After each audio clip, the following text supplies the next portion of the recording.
قتل القائد الميداني في تنظيم القاعدة الإرهابي إبراهيم الشيخ و5 من مرافقيه في غارة للجيش الليبي على منطقة الرقطة شرقي أجدابية. يأتي هذا فيما كان عدد من المتظاهرين قد اقتحموا مبنى حكومة الوفاق الوطني في العاصمة طرابلس احتجاجا على تردي الأوضاع الأمنية والاقتصادية. وتظل الفوضى والهمجية هي المتحكمة في الأوضاع المأساوية التي تعيشها ليبيا الشقيقة عقب اندلاع الثورة ضد نظام الراحل معمر القذافي وإسقاطه في العام 2011.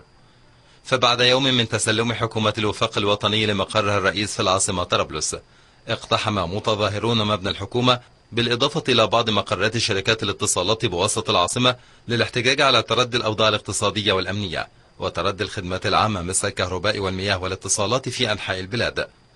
وبالرغم من وصولها إلى طرابلس منذ نهاية مارس الماضي بعد وصول رئيسها ومعظم الوزراء عبر سفينة قادمة من تونس بعد منع الميليشيات هبوط الطائرتين في مطار معيتيقة، إلا أن الحكومة لم تتسلم مقرها إلا يوم الاثنين، فيما لم تبدأ بعد مباشرة مهامها على أرض الواقع لتحسين الأوضاع الأمنية والاقتصادية. وعلى صعيد الأوضاع الميدانية، نفذت قوات الجيش الوطني عمليات عسكرية مكبرة على عدة مناطق يتحصن بها عناصر تنظيم القاعدة في مدينتي إجدابية وبنغازي.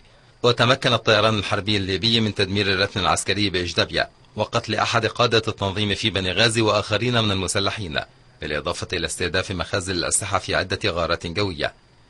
الجيش الليبي أعلن أيضا اعتقال 10 عناصر من القاعدة في عمليات بنغازي وإجدابية، فيما تصاعد الجماعات المسلحة عملياتها منذ أسابيع لاستعادة السيطرة على إجدابية بعد أن كان الجيش نجح في تحرير المدينة التي تقع بالقرب من المنشآت والحقول النفطية.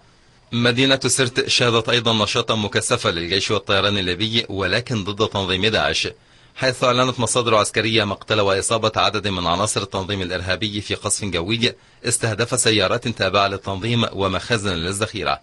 المتحدث باسم قوات مصراتة والتي تقاتل في سرت رضا عيسى أكد أن القوات ساندت الجيش واستهدفت أيضا عناصر داعش في وسط المدينة بالنيران المدفعية.